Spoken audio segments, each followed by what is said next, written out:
मैं डॉक्टर अभिषेक प्रताप सिंह आप सभी के लिए लाया हूं यहाँ पर 30 मोस्ट इम्पॉर्टेंट क्वेश्चंस।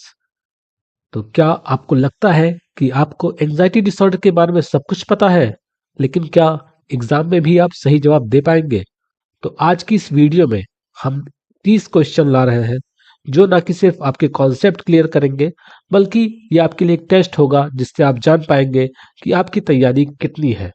और उसके बाद आप नीचे कमेंट कर सकते हैं, हम वहां पर आपको बताएंगे कि कहाँ से आप अपनी तैयारी को और अच्छा बना सकते हैं, यूट्यूब वीडियोस कहाँ से पा सकते हैं और नोट्स कहाँ से पा सकते हैं। तो चलिए स्टार्ट करते हैं आज की क्लास। और हमारा पहला क्वेश्चन है,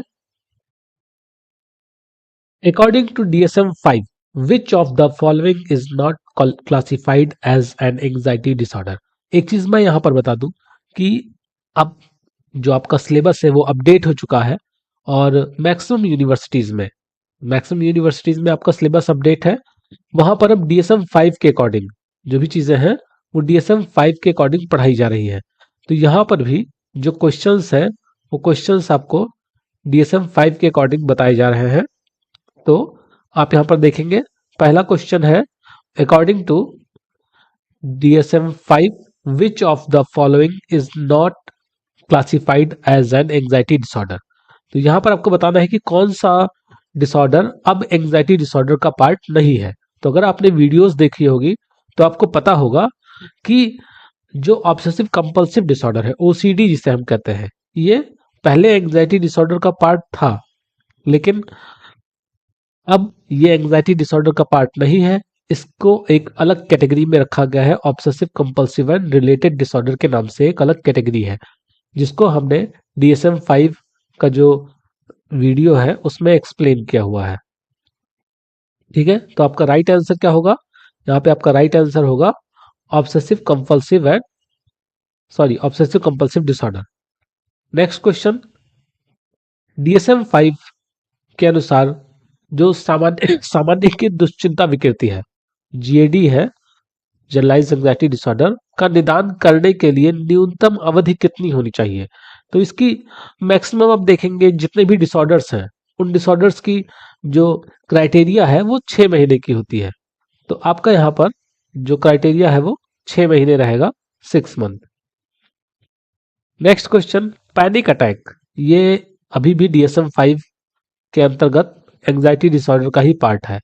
तो DSM-5 में पैनिक अटैक या जिसे हम विभीषिका विकृति या आतंकी हमला भी कह सकते हैं, ये आतंकी हमला वो आतंकवादियों वाला हमला नहीं है, ये अचानक से हृदय की गति बढ़ जाना और बहुत बेचैनी होने लगना, बहुत सारी सिम्टम्स होते हैं इसके, टोटल 13 सिम्टम्स हैं। तो मैं बार बार एक ही चीज नहीं रिपीट करूंगा। अगर आप अभी अपना स्कोर चेक करिएगा, आपको लगता है कि आपको तैयारी की और जरूरत है, तो आपको मैं डिस्क्रिप्शन में और कमेंट बॉक्स में सबसे ऊपर जो एबनॉर्मल साइकोलॉजी है उसका प्लेलिस्ट पिनअप कर दूंगा, वहां से आप उन वीडियोस को देखकर अपनी तैयारी और अच्छी कर सकते हैं। तो DSM-5 में आतंक हमलों को कैसे परिभाषित किया गया है? तो इसकी जो शुरुआत है, sudden onset of intense fear, ये पहला ही आंसर आपका, पहला जो ऑप्शन है वही सही होगा। तो आप यहाँ पर क्या लगा सकते हैं? ऑप्शन ए यहाँ पर आपका सही होगा। ठीक है, next question, question number 4, what is a key symptoms of social anxiety disorder. जो सोशल एंजाइटी डिसऑर्डर है उसका एक प्रमुख लक्षण क्या है? तो सोशल एंजाइटी डिसऑर्डर आप वैसे ही समझ सकते हैं, क्या होगा? फियर ऑफ पब्लिक स्पीकिंग, लोगों के सामने बात करने से डरना। तो आपका ऑप्शन ए यहां पर सही होगा। In DSM-5 agoraphobia is primarily defined as. तो अब जो फोबिया है वो भी DSM-5 में, पहले DSM-4 में फोबिया एक ही था, उसके सब टाइप्स थे, लेकिन अब फोबिया को अलग अलग करके बताया गया है। तो पूछा जा रहा है कि DSM-5 में एगोराफोबिया को मुख्य रूप से किस रूप में परिभाषित किया गया है? तो एगोराफोबिया किससे संबंधित होता है? ये आपका संबंधित होता है ऐसी परिस्थितियों का भय जहां से बस निकलना कठिन हो। जैसे कोई सकरी सी जगह हो गई, मतलब नैरो प्लेस हो गया, पतली सी जगह गली हो गई, या आप मान लो अगर वो जो रोपवे की सवारी कर रहे हो, उड़न खटोला जिसे कहते हैं, तो उसमें बैठे हो तो वहां पे ये लगता है कि अब यहाँ से अगर कुछ हो गया तो हम निकलेंगे कैसे, तो वहां पर भी इस टाइप के फोबिया देखने को मिलता है। अगला क्वेश्चन है, विच of the following is not A symptoms of panic attack. तो आप देखें तो जो सीने में दर्द होना वो भी पैनिक अटैक का कारण है, मतलब एक लक्षण है। चक्कर आना ये भी लक्षण है, पसीना आना ये भी लक्षण है, लेकिन सुनने की कमी होना ये पैनिक अटैक का लक्षण नहीं है। तो आपका ऑप्शन सी हो जाएगा यहाँ पर। Next question, separation anxiety disorder, ये अभी ज्यादा देखने को मिल रहा है, पहले ये उतना नहीं था। तो separation anxiety disorder is most common in, ये सेपरेशन जो विभाजन चिंता विकार है ये किसके अंदर देखने को मिलता है, तो ये देखने को मिलता है बच्चों के अंदर। Next, generalise anxiety disorder GAD मुख्य रूप से शामिल होते हैं। तो जीएडी जनरलाइज एंजाइटी डिसऑर्डर मतलब इसकी तीव्रता बहुत अधिक नहीं होती है, लेकिन कम तीव्रता होती है, बट ये लंबे समय तक होती है। तो ये ज्यादा खतरनाक होती है, अगर ये लंबे समय तक बनी रहे तो धीरे धीरे करके और भी डिसऑर्डर्स में कन्वर्ट हो जाती है। तो यहाँ पर जो आपका ऑप्शन होगा आप समझ ही गए होंगे कि यहाँ पर क्या है। यहाँ पर पहला ऑप्शन देखो, विशिष्ट वस्तुओं का भय, ये नहीं होगा यहाँ पर। कई क्षेत्रों के बारे में निरंतर और अत्यधिक चिंता, तो यहाँ पर आपका जो ऑप्शन बी है वो सही होगा। पहले चिंता कम रहेगी, धीरे धीरे करते वो बढ़ती जाएगी चिंता। Next question, what is the most common comorbid condition with anxiety disorder. मतलब अगर एंजाइटी डिसऑर्डर किसी को है तो उसके साथ साथ उसे और कौन सा डिसऑर्डर हो सकता है। तो आप खुद देखो, जो बहुत ज्यादा परेशान रहेगा, चिंता करेगा, वो किसके उसके और कौन सी चीजें सॉरी होने के चांसेस रहेंगे, तो उसको डिसऑर्डर में फिर डिप्रेशन होने के चांस रहेंगे। तो आपका नेक्स्ट ऑप्शन क्या होगा, मतलब आंसर क्या होगा, depression. Next question, what is the minimum age of onset of for separation anxiety disorder according to DSM-5। ठीक है, तो DSM-5 में जो सेपरेशन एंजाइटी डिसऑर्डर जो कि आपने अभी ऊपर देखा कि जो बच्चों में होती है, इसकी कोई मिनिमम एज नहीं बताई गई है, इसका कोई मिनिमम एज डिफाइन ही नहीं है। तो आपका ऑप्शन ए यहां पर सही होगा। Question number 11, A diagnosis of panic disorder requires.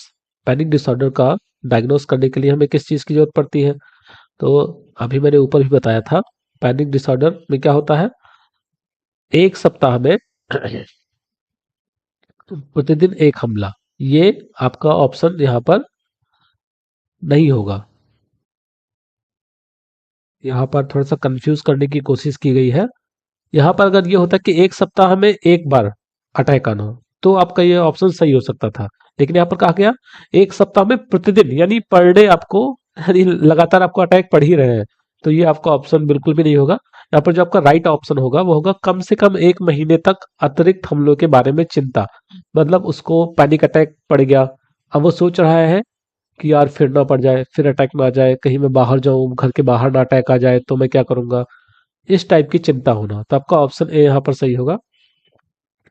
Specific phobia involve, जो विशिष्ट भय है उस विशिष्ट भय में क्या शामिल होते हैं, तो बात वही की जा रही है कि विशिष्ट भय। अब विशिष्ट मतलब a persistent fear of a specific object और सिचुएशन। तो आपका ऑप्शन ए यहां पर सही होगा। Next question, which neurotransmitter is most associated with anxiety disorder. ये कई बार एग्जाम में पूछा भी गया है, बहुत सारे एग्जाम में पूछा गया है, और यहाँ पर राइट आंसर होगा आपका GABA. Next, which of the following is not a sub type of specific phobia. अब स्पेसिफिक फोबिया तो जैसा स्थान से, मतलब कोई स्पेसिफिक प्लेस हो गया, या स्पेसिफिक आपका कोई चीज हो गई, या कोई अ, जानवर हो गया, मतलब पशु भी हो सकता है, प्राकृतिक पर्यावरण भी हो सकते हैं, इंजेक्शन, चोट, ये हो सकता है, लेकिन ये सब्सटेंस यूज ये नहीं होगा। तो आपका डी ऑप्शन यहाँ पर सही होगा। बाकी देखो, कुछ लोग को इंजेक्शन से डर लगता है, कुछ लोग को पहाड़ों पे जाने से, नदी किनारे जाने से, या जानवर से, इन सब चीजों से डर लगता ही रहता है। Next, which therapy is considered most effective for anxiety disorder. तो एंजाइटी डिसऑर्डर के लिए कौन सी थेरेपी सबसे अच्छी मानी जाती है, वो है आपका कॉग्निटिव बिहेवियरल थेरेपी, CBT अच्छी मानी जाती है। Next question, which symptoms is characteristics of generalised anxiety disorder. जो GAD है, GAD को कौन सा लक्षण सबसे अच्छे से बताता है? तो GAD अभी आपने देखा था कि इसमें बहुत लंबे समय तक चिंता बनी रहती है, जीवन के विभिन्न क्षेत्रों के बारे में अत्यधिक चिंता। तो आपका ऑप्शन बी यहां पर सही होगा। Question number 5, DSM-5 classified a phobia as serve if the fear lasts for at least, मैंने बोला था अभी आपको कि कम से कम जो डिसऑर्डर्स है उनको 6 महीना, 6 महीना होगा यहाँ पे भी। What is the most commonly use form sorry pharmacological treatment for anxiety disorder. तो इसके लिए एंटी डिप्रेसेंट जो दवाइयाँ होती हैं वो दी जाती हैं। आपका ऑप्शन डी यहाँ पर सही होगा। Which of the following is not A diagnostic criteria for social anxiety disorder. Social anxiety disorder के लिए कौन सा एक नैदानिक मानदंड नहीं है? तो सोशल एंजाइटी डिसऑर्डर वजन बढ़ने का भय, सामाजिक स्थितियों का भय, नकारात्मक रूप से आके जाने का भय, सामाजिक बातचीत से बचाव। तो यहाँ पर जो आपका वजन बढ़ने का है ये सोशल एंजाइटी डिसऑर्डर के अंतर्गत नहीं आता है। Next, panic disorder is diagnosed when panic attack are. जो पैनिक डिसऑर्डर है उसका निदान कब कहता है? जब पैनिक अटैक कब हो? पूर्वानुमानित हो या अप्रत्याशित हो? तो इसका होगा जब अगर हमें पता ही है तो हम उससे पैनिक अटैक में क्यों रखेंगे? यहाँ पर होगा आपका अनएक्सपेक्टेड है, पता ही नहीं कि कब आ जाए। ठीक है, तो यहां पर आपका ये हो गया। फिर आगे देखें, द फाइट और flight response is mediated by which symptom in the body. लड़ाई करना मतलब लड़ना या भाग जाना, ये बॉडी का कौन सा पार्ट हमारा ऐसा है जो ये चीजें करता है? तो ये जो चीजें हैं ये होती है हमारी ऑटोनॉमिक नर्वस सिस्टम के द्वारा। तो आपका ऑप्शन बी यहां पर सही है। DSM-5 define selective mutism. DSM-5 चयनात्मक मूकता को कैसे परिभाषित करता है? चयनात्मक मूकता मतलब जानबूझकर, इसमें आपका विशिष्ट सामाजिक परिस्थितियों में लगातार बोलने में असफलता, जब ऐसी सिचुएशन आती है तो वो जानबूझ के फिर बोलता ही नहीं है। विच of the following is not A common trigger for specific phobia. अब स्पेसिफिक फोबिया, अगर यहाँ पे एगोराफोबिया होता तो ये चीज सही होती, लेकिन स्पेसिफिक फोबिया है तो यहाँ पर पब्लिक स्पीकिंग ये नहीं होगा। बाकी चीजें तो समझ सकते हैं लेकिन पब्लिक स्पीकिंग यहाँ पर नहीं है। तो आपका ऑप्शन सी सही हो जाएगा। चिंता विकार वाले रोगियों में एक सामान्य सहरुग्णता पाई जाती है। अब चिंता विकार वाले जो रोगी होते हैं तो आपने देखा होगा जो लोग ज्यादा टेंशन में रहते हैं, एंजाइटी में रहते हैं, वो क्या करते हैं? वो मादक द्रव्यों का यूज करने लगते हैं, सब्सटेंस यूज करने लगते हैं। तो सब्सटेंस यूज डिसऑर्डर्स में जाने के चांसेस होते हैं। आपका ऑप्शन बी होगा। Which of the following anxiety disorder has the earliest typical age of onset. निम्नलिखित चिंता विकारों में से किसकी सामान्य शुरुआत सबसे पहले होती है? तो अभी आपने देखा था जो सेपरेशन सेपरेशन एंजाइटी डिसऑर्डर अपने ऊपर देखा था कि उसकी कोई एज ही नहीं होती है। तो आपका यहाँ पर ऑप्शन सी सही होगा। In DSM-5 a diagnosis of anxiety disorder requires the symptoms। DSM-5 में चिंता विकार का निदान करने के लिए आवश्यक है। DSM-5 में चिंता विकार का निदान करने के लिए क्या आवश्यक है? कि शारीरिक बीमारी के लक्षण के कारण होते हैं, महत्वपूर्ण संकट या दुर्बलता का कारण बनते हैं, केवल रात में ही होते हैं, स्वयं निदान नहीं किए जा सकते। ये इसलिए आवश्यक है क्योंकि ये स्वयं निदान ये महत्वपूर्ण संकट का कारण बन सकते हैं। अगर इनको अभी यहीं पे नहीं रोका गया तो आपने देखा था ऊपर कि वो डिप्रेशन में जा सकते हैं और भी डिसऑर्डर्स उसकी वजह से हो सकते हैं। फिर आगे देखते हैं, what differentiated generalise anxiety disorder from other anxiety disorder. जो सामान्य चिंता विकार है उसको अन्य चिंता विकार से कैसे अलग रखा गया है या कैसे अलग है वो? तो यहाँ पर ये जो है वो दैनिक जीवन की स्थितियों के बारे में व्यापक चिंता होती है, जबकि बाकी जो डिसऑर्डर्स हैं, एंग्जाइटी डिसऑर्डर्स के अंतर्गत जो डिसऑर्डर्स आते हैं उसमें ये कंडीशन नहीं है। तो आपका ऑप्शन बी यहाँ पर सही होगा। Which gender is more likely to be diagnosed with an anxiety disorder.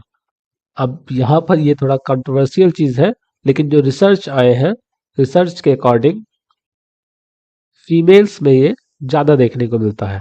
तो ऑप्शन बी आपका सही होगा। The fear of living home due to anxiety about panic attack is called. मतलब घर छोड़ने के डर को क्या कहा जाता है जो पैनिक अटैक के कारण होता है। तो आपने देखा था क्या होगा वहां पर। अभी ऊपर आपने देखा है कि ऐसे लोग खुले स्पेस में, मतलब एगोराफोबिया, घर छोड़ने के डर को क्या कहा जाता है जो पैनिक अटैक के कारण होता है, तो वहां पर एगोराफोबिया आपका ऑप्शन सही होगा। सॉरी।